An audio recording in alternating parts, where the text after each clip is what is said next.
CADWOLF now syncs with Autodesk's Fusion 360 CAD platform. So let's talk a little bit about what you're going to be able to do now that we sync up with them. You're going to be able to send CADWOLF equations to Fusion 360 to drive user parameters. You're going to be able to read in data from those Fusion files such as mass, density, and volume, and you're going to be able to sync up Fusion 360 files in part trees. So before we show you exactly how to do this in CADWOLF, let's talk a little bit about Fusion 360's architecture so that you can understand the process here in CADWOLF.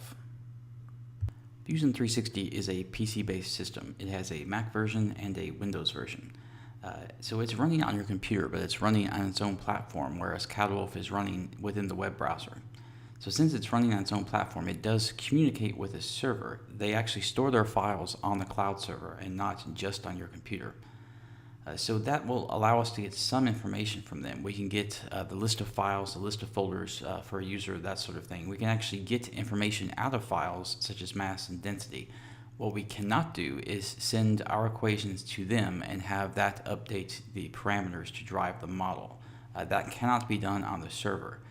What we have to do then is set it up so that we can send parameters from the web browser on our computer to the Fusion 360 platform, and then that'll update the parameters in the Fusion 360 files on your computer, and then you have to save the file and have it upload to the server that way. So there's a few steps we have to take to set that up here on our computer, and it'll take a little bit longer for the update to go through once we've saved it, since we can't just do it on the server side. So knowing that going in, we'll talk a little bit now about how to set that up. Fusion 360 already has a program in place where you can add in code to add some functionality. Typically this is used to automate certain tasks. What we're going to do here is create an add-in to simply catch the data we're sending from our platform and update those parameters. So let's go to cadwolf.com/fusion download, click on the latest version, download it to your computer. You can open it in whatever editor you want to. It's a Python code. As you can see, it's not very long. A lot of this is code that you have to have for every Fusion add-on. Then we can open up Fusion 360, go to the scripts and add-ons, click on the add-on button because this is an add-on. You can see I already have a CADWOLF one running here. Create a new one. I'll name it CADWOLF 2. This is a Python code that is important to check. And then once you've added it, you can edit it. This will open up their Spider editor. Just copy or select all and paste over ours with the default text there, and then run it. You'll need to make sure that you open up the scripts and add-ons again, make sure that it's actually running, and you'll see these circles next to the ones that are running. So once you've done this one time, that's it. You don't have to do it again on this computer, but you will have to run it every time you start up Fusion 360. So now that we have the system in place to catch the parameters that we're sending, let's talk a little bit about user parameters in Fusion 360 and some best practices with respect to design intent. So here's the standard Fusion 360 interface. We have an assembly and some parts. Let's look at this part here for the fitting. Under the modify section, there's the change parameters. So there's our list of user parameters for this file. You should always be careful to name it so that you know what it is. And what you want to do with these parameters is use them to drive your design. There's something called design intent. As you can see here, the variable flange width sets the flange width there. You can do this in the sketches like you did there, or you can do it in the extrusions as here. So the idea is when these variables change in CADWOLF, it updates these parameters in Fusion 360. Now we've done this with all of our parts, as you see here. Now the best practice here is to set these parameters within the part files and not in the assembly file. So now that we have the system set up to catch our parameters and we know what it is that we're actually changing on the Fusion 360 side, let's talk a little bit about how that's done on CADWOLF. The process is actually pretty simple. Within each document, you simply click on the link to CAD. You'll see an option for Fusion 360, and then beneath that, an option to either import data or export it. The first option, as you can see here, we're already exporting data from this file to that assembly, or the parts for that assembly that you saw. So you simply select the hub, the project, the root folder, and then however many folders you need to get to for the file. Select the file you want to send to, and then add it. And then once you've added that file, you'll be able to add equations to send to it. And then you'll be able to select from the equations in that document. Again, the best practice is to send equations to parts and not to assemblies. Once you save the file, you'll be given this window telling you, hey, I'm sending data to a different platform, simply accept it. And then this is the process which might take several seconds to a minute. It's going to open every file that you're sending data to, and it's going to set the parameters that you sent there.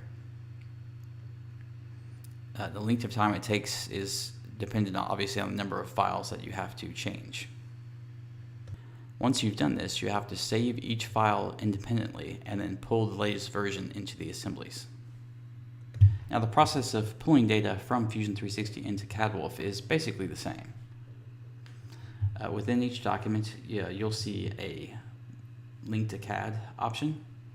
Click on it to open that same dialog, click on Fusion 360, and then the second tab to import data. You're going to go through the same process of selecting the hub, the project, and the folders until you get to the file that you want. The difference here is once you select that file, you're going to be given the option to select the body. Now this is going to take a few seconds to load because there's a lot of data being transferred back and forth between CADWOLF and Fusion. But what you're going to be seeing here is a list of bodies for this part. Now there's only one body part here and then a separate file one. So the one that actually has a density is going to be the one for the body. Select that one and then give it a name. We'll give this name of fitting. And then within our document, we can then access the parameters of that body. We'll add an equation and we'll set it equal to fitting, which is the name we gave it, .mass. And so this is the mass property. You can do this with density and with volume and then area if it has one. Not all bodies have an area. And finally, we'll look at how we sync up Fusion 360 files with part trees in CADWOLF. The process is basically the same. You're just pulling in more data. Instead of, you can't export data from a part tree, so you're pulling in data. So for each system or part here, you can go in and say link to CAD. You'll be given the same sort of window to go through the hubs, the projects, and root folders. As you can see, there's already that one connected there. This will let you pull in the weight and a lot of other parameters for that part.